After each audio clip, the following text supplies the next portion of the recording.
Alright, so we're back, and let me fix this mic. We're playing as Hana, and it looks like we're having a party, or at an apartment, not the house. So, it is far too easy to get them to pay attention, and raptured. They hang on to my every word, and follow my every move. All of it would have been stifling had I not grown used to such stares. Most are respectful, some are hostile, if we are honest, and a few are downright inappropriate. After all, I am... Right. Hi! Wait, you look like the priest. You seriously look like the priest. There's a moment of, what? Ignition? Is that how you pronounce it? As a familiar but less than welcome face approaches me with a suggestive smirk on his face. Of course, I have to keep a benevolent smile and greet him as I greet any good friend. He's a friend. A good friend. After all, this man can turn heads, being famous in his own right. Officer Lee! What a pleasant surprise. I didn't think you'd have the time to attend tonight's party.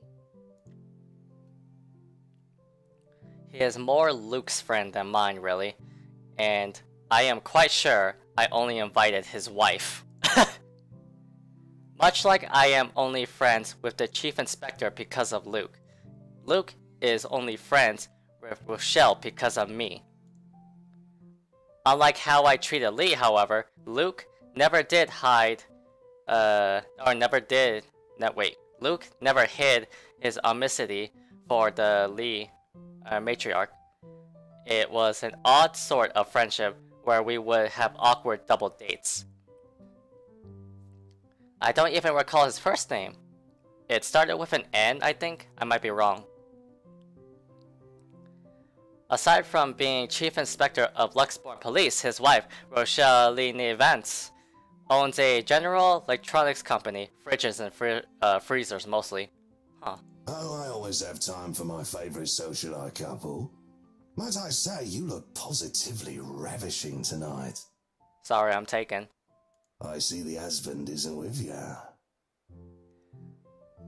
I see that you're trying to be suave. The way he eyes me up is enough to make my skin crawl. I just wish Luke is here to fend off the more unseemly of our peers. You know the ones. Men who are just a bit too friendly, staring too long at my assets, and getting close just because my husband is not here. And to think they have the gall to do this at my own party. I don't know why I'm sounding like this. In my own house, if I might add. But like any high society woman worth her salt, I know how to handle it with grace and dignity. I suppose you are looking pleasant as well. Luke's busy with work, unfortunately. Rochelle isn't here? A shame. I do hope he isn't causing you much trouble. That husband of yours can be a bit daft sometimes, acting like he's still some young bachelor. The wife sends her regards and her apologies, but something came up with a doctor and she needed to attend to it. You know her being pregnant and all. Pregnant, huh? We make small talk. Rather, I'm forced to do so, as he would not leave my side after finding his place there. Much to my chagrin, I've been extracted from the few who flock in hopes of flattering, for I can tolerate them far better than Lee. He is a nice enough person, and I adore his wife, who is obviously the brains behind the two. But there is something unsettling about him. I do not trust him as much as I want to.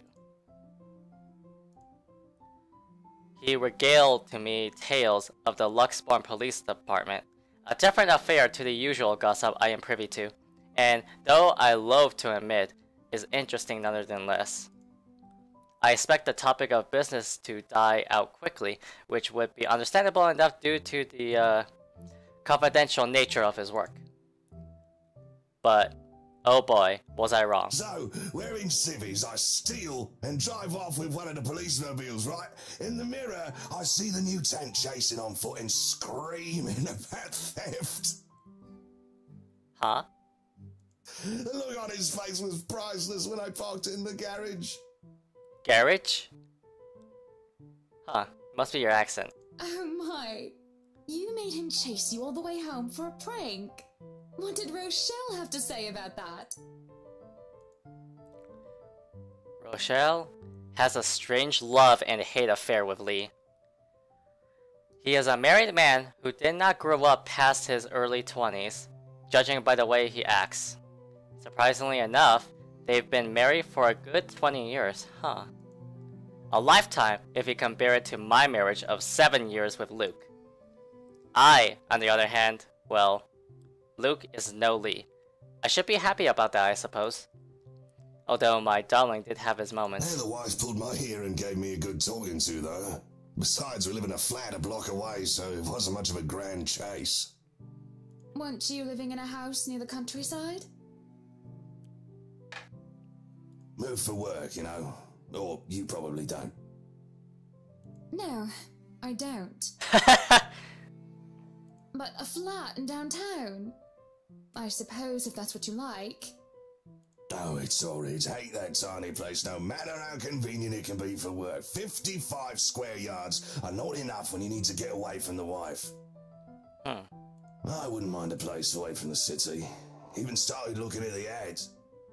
I spied an interesting lot, actually. Heard it was finally put up for sale. Or that something mansion, you know the one with all the ghost stories. I know what he is talking about. There are really only a few urban legends around here. It's The Ermagood Mansion? Ermagood Mansion? That's the one. Worthy of a king it is. I'd buy it myself, but Rochelle would only gripe if I brought it up to her.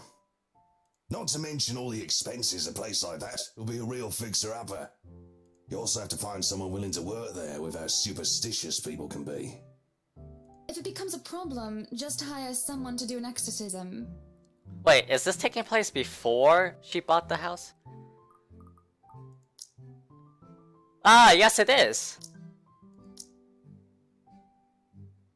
So this is dated back before they moved in. Huh.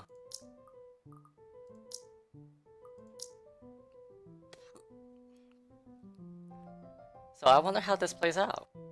Actually, I do know of someone who could be up to the task. You remember the Ludgates party at their Christchurch summer residence? Of course. It was an excellent soiree. Everything was so classy too. Such good taste. Oh, that place was a pigsty until they hired out this interior designer and they turned it into a bloody palace. She worked for the Exodus for their apartment in Soho too, and they recommended her when we were looking up pieces for our beach house in Porto Colom. Beach house. I think I have a business card, right? No, I must have left it in my other jacket. Anyway, she's called, what's her name? McCullough, Marianne, I believe, yes. But truly, if anyone were to get that place in McCullough, well, they'd be the envy and the talk of the town. Well, if you put it that way, I might just snatch it up for myself. This place was starting to feel a bit small lately anyway.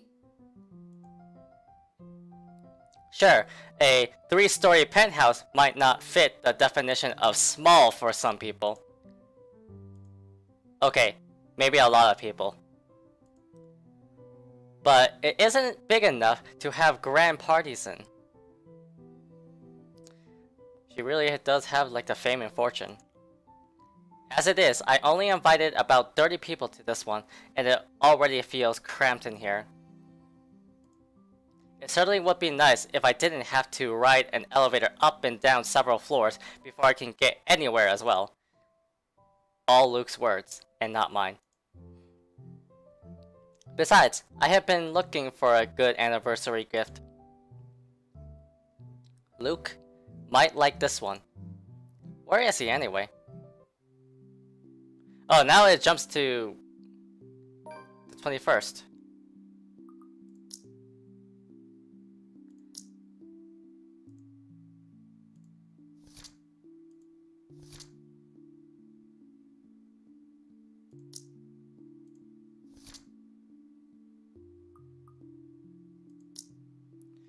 Luke is dressed to the nines, as he usually is, and looks ready for whatever the day will throw at him.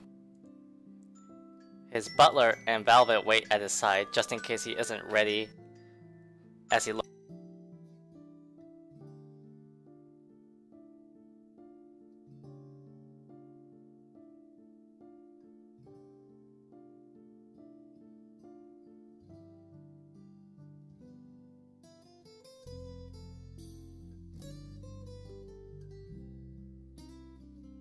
Well, we're called, so let's see.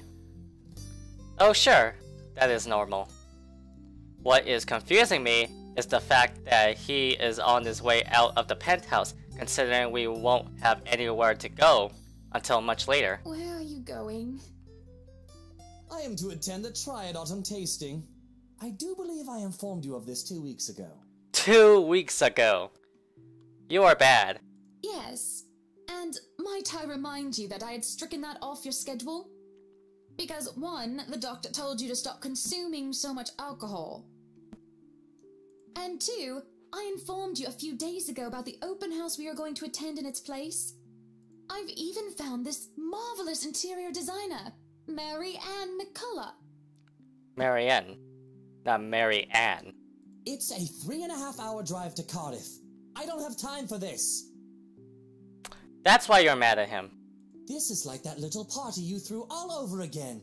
You don't inform me of it, and you expect me to stay and be a gracious host when I have business elsewhere. Douche. You know how I operate, Hana. Unless this was penciled in, I am sticking to my schedule. This guy is a douche.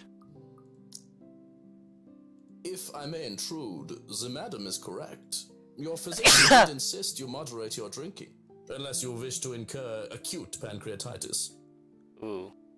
And you did have this open house penciled in last Wednesday morning. Bullocks, I don't remember doing so. Your bad memory. Well, you did.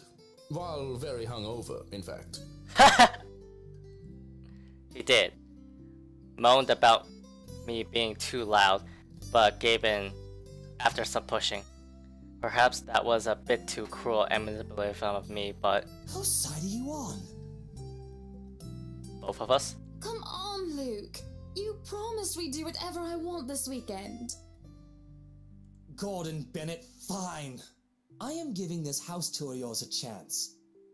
But, if it proves to be a waste of time, I am going to Cardiff, and you are going to take a cab home. Are we clear? It's just a bit of a husband and wife tit for tat, isn't it? All couples have their arguments. Once the honeymoon phase is over, as they seem to call it, reality sets in that you and your partner might not always see eye to eye. Perhaps it has been the years. 7 of them is nothing to scoff at. I just cannot bloody believe I agreed to this. I was really looking forward to the Triad tasting. Though sometimes, I think it's something a bit more than just simple disagreements, and I have to stop myself from wondering where we went wrong. There's always the Triad Christmas tasting in Manchester next month, and that'll only be an hour-and-a-half drive. Have I been neglectful? Have I offended? Have I acted shamefully? Yes, but Cardiff... Certainly, any problem can be discussed. As long as he doesn't turn me away. Well, there goes my good mood. Are you happy now, Hana? Yes. remained silent. Why must he treat me this way? You know, fuck him. I do not like you. Yes, I am very happy, Luke. Because for once in a very long time, we are doing what I want. Yeah, fuck you, Luke. This woman will defend herself. I'm ecstatic. Understood? You bitch. And this would be perfect if you stop acting like a child who needs their nappy changed. We will be leaving after lunch for the Ermengarde mansion. You are going to park your rear in the car and keep mum. And you are going to behave during the tour. Needless to say, Luke looks a bit shocked at my little outburst. He opened and closed his mouth a few times, struggling to reply before he crosses his arms to look like, well, a moping child. Yeah. Man the fuck up! You're a husband, an adult now! Any more rules for this little excursion of yours, Your Highness? Yeah, I'm gonna take my heel and beat your ass with it. No wine. No wine? Unacceptable! I am already not allowed to the tasting, and you would deprive me of that simple pleasure? I will headbutt you, in fact. If I see you take one sip today, I will put the stocks under lock and key. Do you understand me? Don't forget the bottles he keeps in his dresser. Ah! Whose side are you on? How many times in one day can you ask that? As many times as I need you, traitor. The ride to the mansion is quiet, with Luke having stared out the window the entire way, not paying attention to anything around him. Meanwhile, I am conflicted. I don't know if I should apologize for changing his plans like that. But by the time we arrive at the mansion and I see his eyes light up in genuine interest, apologizing is the last thing on my mind. The whole affair with the Ermengarde mansion is certainly an interesting experience. The place had been reinvented and restored by the owners to what they claim to be acceptable standards. Yeah, that's right, fucking Luke. Apparently I like Rebecca and Zachary. Isabella, she's easy to please, I guess, and Ashton. The mansion itself looks like something befitting a fairy tale or a period piece.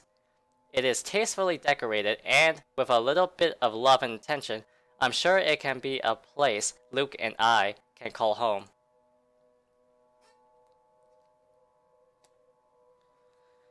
And the number of other prospective buyers that had come from the powerful and wealthy of Luxembourg, or Luxbourne. Why do I keep saying it like that? Certainly did not disappoint, marking this estate as prime property. The Lees are amongst the group who went with the Rose woman, and I saw a few other noticeable faces, though I did not really feel like minging.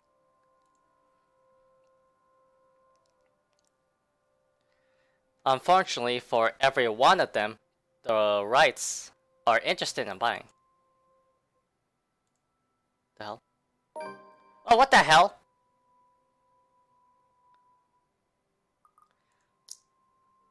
For the Wrights are interested in buying. Okay, what's been bugging my mind, however, is that Isabel.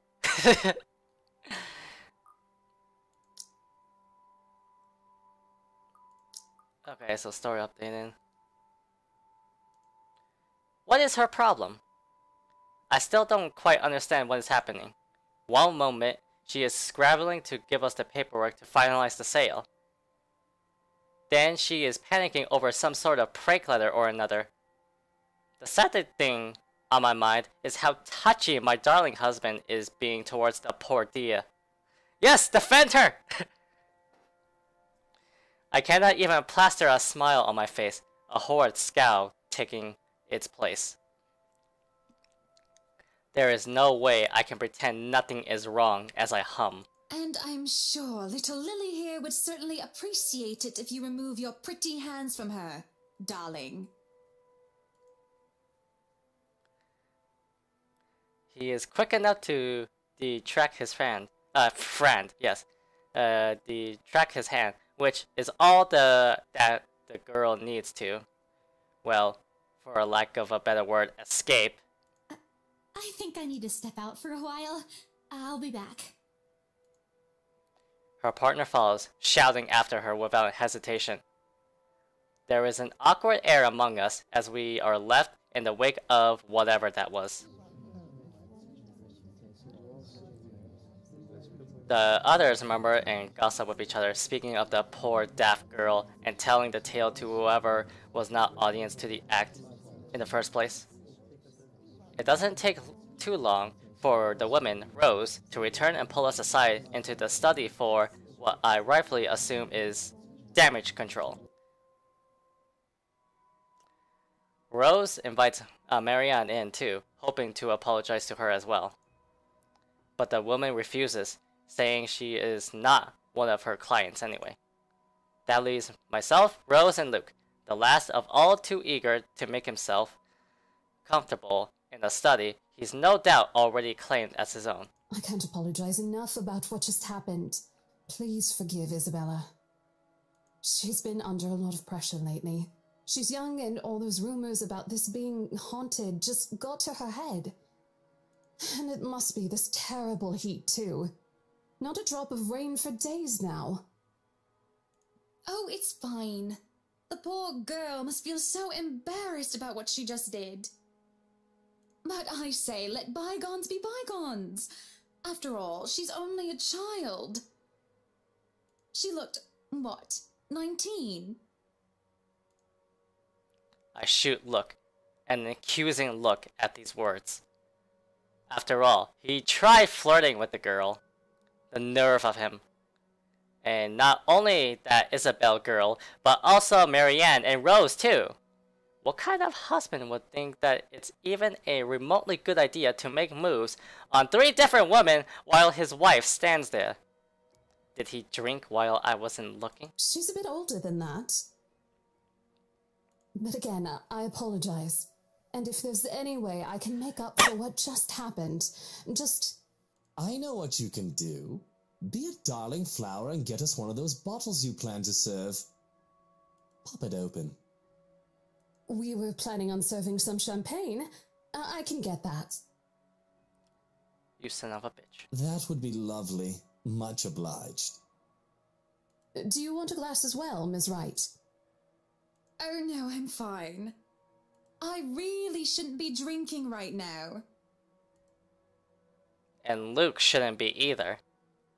But right now, I am just too tired for any sort of argument. I don't have the heart to scold him in public as well. I am certainly not his mother. I just want to get this horrid day done with, go home and sleep. Perhaps I'll even have a strong Koopa before I head off to bed. Yes, that sounds nice. When Rose comes back with the champagne, I beckon her over. As I have told her partner before, I have every intent of acquiring this house. I might as well, even if I'm having second thoughts about getting it for Luke. The moment we, the Wrights, have expressed interest in this place, we have eyes set on us. If we don't buy it, that might as well be the signal to have busybodies gossip about how we may or may not have lost our fortune. Regardless of the fact that it is false, image is everything when dealing with these people. These are the unspoken rules for people such as ourselves. And besides, I really did like the place. Why, everything here is absolutely wonderful. Well, except for this ugly painting in the study. Wow! It looks like a bad fake of an Edvard Munch painting. Here's the deal. I'm willing to pay 10% higher than your listing price. If anyone tries to outbid us, just add another 5%. I doubt anyone can, of course. Or, you know what? Just add 15% to the listing price, and we can sign all the paperwork now. I guess, if that's what you want. That won't be any trouble. I don't have all the papers now. Didn't think this would be a quick sell. I'll have copies sent to you so you can look over them. And if you'd still like to finish the rest of the tour with Isabella's group, you're more than welcome to. No, I think we're good here. We'd appreciate a private tour of the place a lot more, I think. All right. Should I let Marianne in, then? Marianne? Alright, she's been waiting outside the study this whole time, hasn't she? I'll need to have a little chat with her to move this little mansion project forward. Please do. Oh shit. Okay. There is a look of apprehension when the other woman enters the study. Yet, like a professional, I see the moment when she steels herself and masks her worry. Admirable. We have this project then? Of course. Will you be needing anything from us? Having the floor plans would be a great start, just so that I can look at them beforehand. And if you could tell me when you're available for a meeting so that I can include it in my calendar? Oh, is a meeting really all that necessary, Marianne? I guess we can send Johans to help you out. You two can start by getting rid of this ugly painting. A hush falls upon the room at my request. What painting?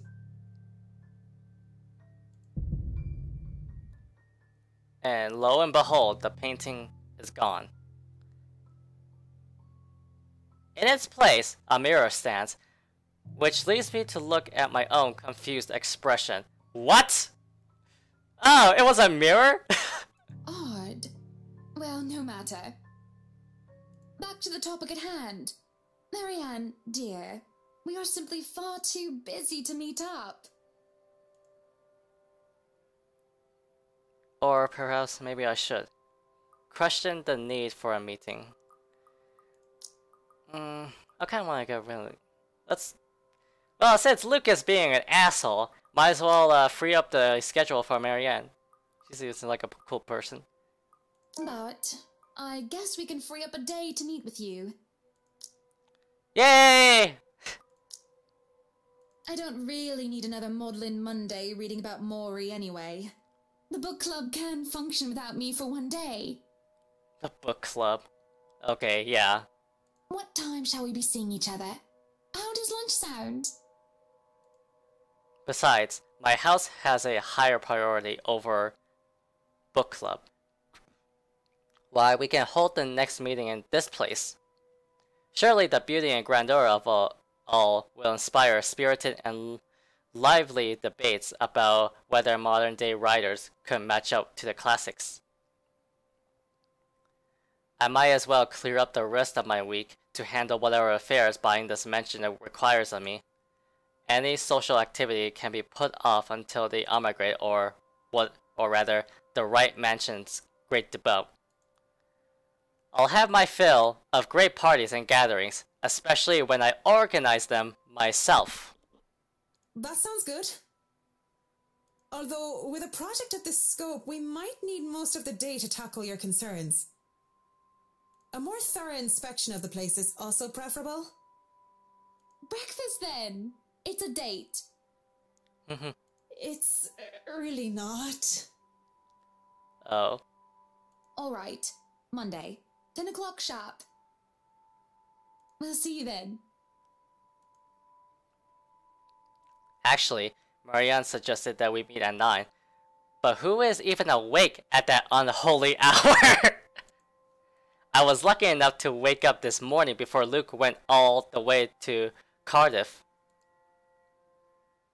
We say our goodbyes, shake hands, and make it clear without outright saying it that we now own this house.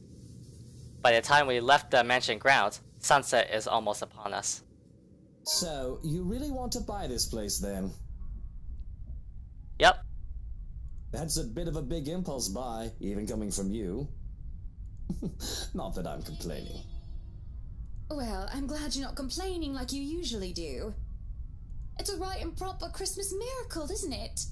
Hana has finally done something right. I refuse to look at him, staring at the passing scenery instead. Hey, Buttercup, what's with this cheek? Rose, Lily, Mint. The nerve, Luke, the nerve! Wait, Rose, Lily, Mint? Who's a Mint? Is that what this is about? One, that woman's name was Rose. And two, you know I don't mean a word of that empty flirting. And it's still the principle of things, Luke. I understand if you try to woo them to get what you want when it seems that I'm not looking. But I told you once before not to do it when I'm there. Luke dealt with other women in the past to get what he wanted. Sometimes I have my doubts. I really want to believe that I am an exception, that he is not just using me like how he used those other girls. I am having a hard time believing that now. And it isn't just the shameless flirting. There's something about that Marianne woman, as if Luke is familiar with her. As much as it shames me, it makes jealousy rear its ugly head. I am, suffice to say, ticked off. Really? I forfeit my trip to Cardiff for this, and you're still not happy. Oh, trust me, Luke. I am very happy. Very happy that, for once, we are doing something that I want. God, she looks like she's gonna murder someone. All the art over here when they're like pissed off looks like they want to kill someone. Can you not see the smile on my face? It is only when I let loose those words that the truth hits me like a slap on the face. And, by the looks of it, it seems to have the same effect on my dear, darling husband. It has always been Luke wants to do this, and Luke wants to do that, hasn't it? I don't even remember the last trip we went to which of my own choosing without needing to get the man's approval. On the other hand, I was pulled along to every single expedition he wished to tackle, and I never objected. Wow. The rest of the ride home is spent ignoring each other, pretending the other didn't exist. Arriving at our penthouse, my first order of business is to get into bed. Forget a hot bath and forget the tea. I just want to bury myself in blankets and forget everything in my slumber. So she's this type of girl. It seems that Luke has the same idea in mind as he tags along behind me. But this is something I will not allow the moment I pass through the door. Out. Oh. What the bloody hell, woman? This is my bedroom too! Luke stands flabbergasted as I deny him entry into our chambers. His pillows lie on the cold, tiled floors away from the warmth of our soft down bed, and my gaze promises him the same fate if he does not bulge on this matter. Don't even try to argue, because I am very cross with you, Luke Wright. You can take the second bedroom or the guest room if you wish, but I do not want to see you at all for the rest of the night. Oh Jesus, she is really going at it. Johans! Our butler wanders over, a curious expression on his face. He doesn't quite hurry, moving at a relaxed pace no matter how angry his master sounded. No, you are not allowed to sleep in my room, sir. That's not what I mean! Help me talk some sense into her! There is no sense in questioning her right to be angry, sir. So, if I might be excused, I'll go prepare the second bedroom for you. I have to keep a straight face as he stomps away in defeat. Mutiny! This is mutiny! You are being a fucking child, man! The system is being upturned, and the people are rioting, and everything is left asunder. Now you're a priest? What the hell? It isn't every day that Luke is rendered speechless by someone he considers inferior, or to yield to another authority without an ulterior motive. That's what you get for calling Zack a nigger, goddammit! That's what you get! His pride just won't allow it. I do keep telling the man to treat his people better. He may throw whatever fit he wants, but he will not be getting his way tonight. Victorious, I celebrate by jumping face first onto our bed. Undignified, yes, but nobody is here to judge me anyway. Right? Nobody is here to tell me what to do. Yet, as I scuttle to sleep, I can hear them whisper to me. What the hell? I can hear them whispering. What the hell?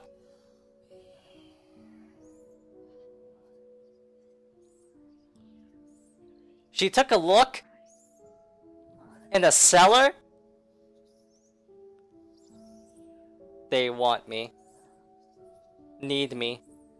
They drown me. Oh god, pull me down and suffocate me in their embrace until I sink to the bottom. A deep abyss awaits, inviting yet forbidding, or forbid, whatever you... They're calling to me from in there, aren't they? And I do want to help, I do. But when I try to reach out, something pulls me back like a hook sinking itself into my stomach. Ooh. Oh god! Oh ho ho! Oh man, knife! I was prepared and yet that still got me. God, fuck these long-haired Japanese undead women. Fuck the little girls. And I break through the surface with a gasp. Alone in bed, and without Luke to hog the covers, I am swathed in cloth and slicked with sweat. It takes me a while to entangle myself and kick them all off. Both the bed and I are a right mess by the end of it all, but I am more than eager to just get up and go out for some fresh air.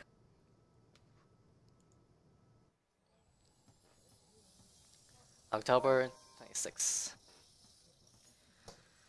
Looks like this is the 21st.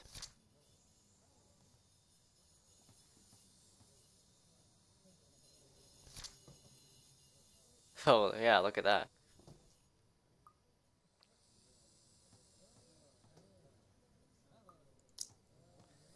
The days past had gone by a blur.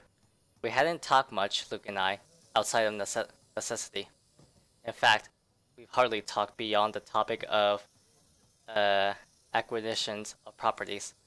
Properties being the mansion, obviously. Everything has been so busy that I haven't talked to anyone outside of business, and it is just so stressing. So one can understand my need for a good chat, preferably over a good meal. There are times when any decent, emotionally healthy and socially capable person need a good friend. One who will talk to them without the conversation degrading or turning into an argument, or barring a nearby friend. I have an interior designer under a confidential agreement to listen to me. Up, higher, come on now! The place is bustling with movers, carrying furnishes here and there, along with several trunks of personal belongings taken from a penthouse. I can hear Luke barking at them in the other room, making sure nothing is handled carelessly or gets stolen. Careful now! I know your pictures are framed by cheap plastic, but those are framed by African blackwood and are one-of-a-kind commissioned paintings. Dick. Each one is easily worth a lifetime of what you not make. Oh. It is hard to tune him out. The walls did not do a good job of muffling him at all. But then again, it is Luke. I would still hear him ranting even if we were on the opposite sides of the mansion and I'm wearing earplugs. Earplugs? I'd really like to thank you for inviting me to breakfast, Mrs. Wright. Yep. Want to get married? I'll take you. But I already ate, so I should really go back to work. Nonsense! You arrived so early, you must not have gotten a proper meal. Our butler has made a surprisingly lovely bubble and squeak. What the hell is Bubble and Squeak? Sit, sit! I'd situate us in the dining hall, but it is a mess right now. Oh, Johans! The man in question appears, ready with a tray as he starts to set the table for us. We sit in silence as we are each served a plate. Bubble and Squeak, topped by a nicely poached egg with cherry tomatoes and other garnishes adorning the edges of a plate. Alright, that looks good. A cup and saucer and a teapot with some Earl Grey is placed down for Marianne, and I ask for an orange Julius. Or Julius. How are you liking the project? Drop that vase and I'll have your head!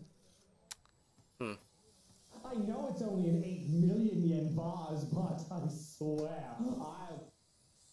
Well, it's certainly a fun challenge, incorporating the designs of a Jacobean manor and the functionality of a modern household. I have ideas I would like to suggest, by the way, about what to use the second bedroom for. I have been informed of your goddaughter and thought a kid-friendly room might be in order. Goddaughter, huh? You read my mind. I was actually going to bring that up. Oh, that would just be so lovely, Marianne. That way, Kylie can bring her friends over as well.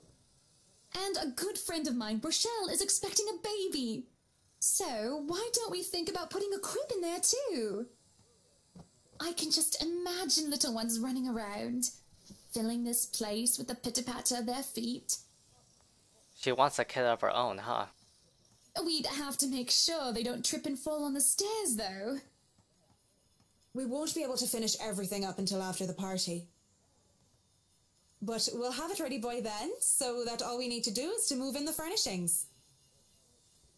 Yes, that's plenty fine. It's not like we're in a hurry to have it. And we wouldn't want the workers to disturb the guests or the other way around, do we? Just make sure it's presentable. You know, in case a guest snoops about. Of course. As for the kitchen you wanted, I've already negotiated for the high-end stoves and the hot and cold drawers, so on and so forth. I've got a friend who is able to customize them so that they'll look like the counters we'll be replacing and fit the rest of the interior. She's good at her job. They'll be bringing them in today. Why can't you people do anything right? Don't drag it, you'll scratch the wood. Excellent. But no, really, how have you liked it so far? Oh, it has been wonderful, believe me. Everything is going smoothly too. It has been a long time since I've worked on something on this grand a scale. Nowadays, everyone is about condos and flats, living in the city where every room is an identical box. Believe me, this is very refreshing. We lived in a condo before this, Marianne. I didn't mean any insult. It's fine, sweetie. Look at you, all frazzled. I was just pulling your leg. Aww. She doesn't... Yeah, she's easily... What's the right word? Gullible? Luke wanted that penthouse when we got married, and you can thank him for purchasing this place as well. She looks confused. Of course, she has every right to be. She no doubt overheard me push that estate agent into the sale, making quite the aggressive offer. She saw me sign the papers for the mansion as well. I just had to scoff. Don't be fooled. I'm just the treasury. I wouldn't be able to make a purchase this grand without his seal of approval. I see. That's it. That's all you have to say. Yes, it wouldn't be appropriate to comment further. It is unprofessional. Yeah, that's her status. Unprofessional? I can't help but let out a deep sigh as I stick a fork into the dish. I didn't want professional. I want someone who will either agree with me, even if it's just for the sake of agreeing, or someone who will try to talk some sense into me. Neutral responses are so boring. There is no discourse in the middle ground. The food is good. Best bubble and squeak. And now she's being awkward about it. Of course it is. Our kitchen staff only uses the freshest hand-picked ingredients. Only the best for the rights. Mr. Wright is not joining us? No, he's far too busy bossing people around.